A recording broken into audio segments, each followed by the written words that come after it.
Hi everyone, and welcome back to Art with Mrs. S. Today we're looking at page 36 and 37 of your Davis Digital textbook, and it's titled Fashion Design.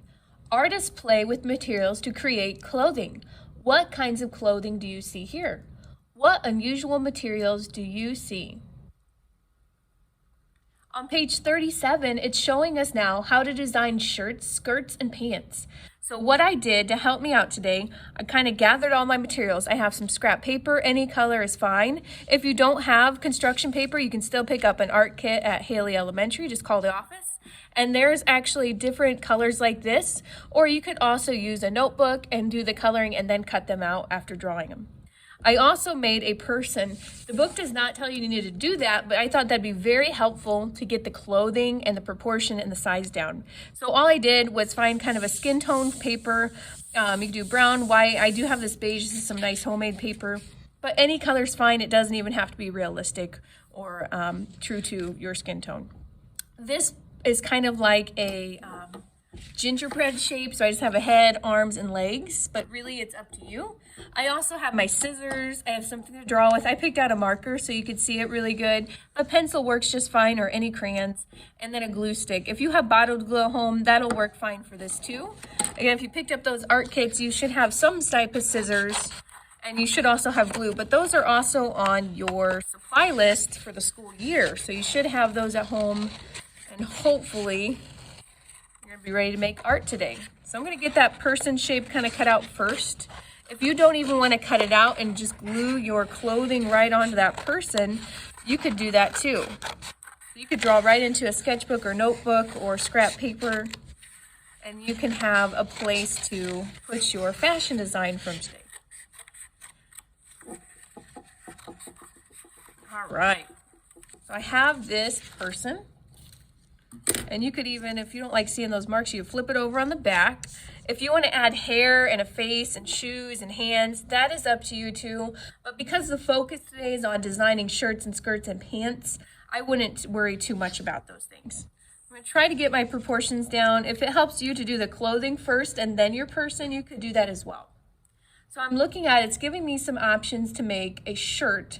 But I might change that because I know that my person's a little different. The book example gives you drawing a square or a rectangle, and then it's drawing a kind of a triangle for the neck, and then doing two more triangles at the bottom. Now this looks kind of like a bubble letter M, and this would be if my person had their arms more to the side, this would benefit me a little more. But I think I'm going to have to do the other example they give us, which is still the same drawing or cutout design, where it draws a rectangle and then kind of two skinnier rectangles, and I may not even need all that, so I can trim that down again. So that's going to be my shirt.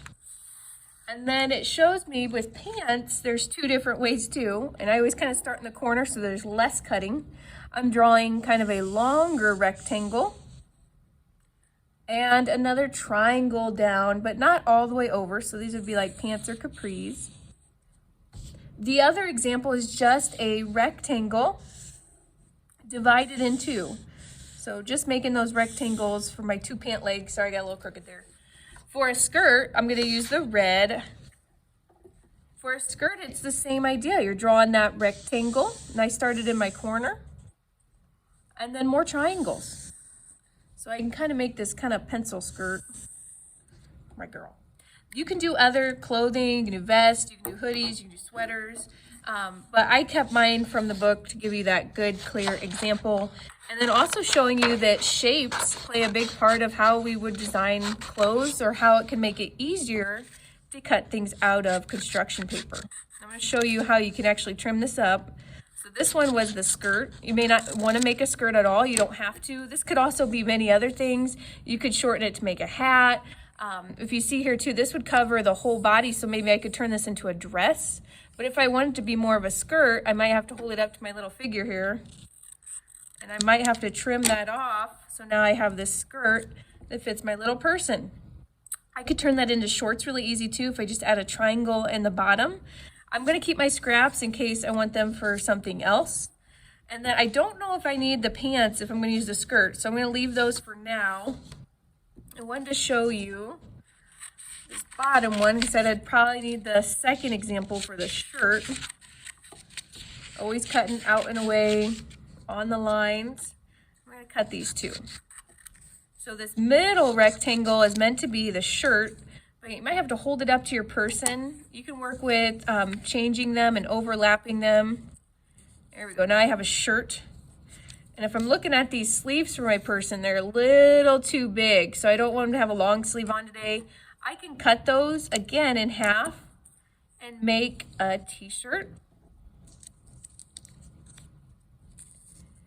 And the last thing I would do is glue these down. But you can change this and transform this as best as you want. You could also take your markers or crayons or colored pencils and draw on other designs for your person.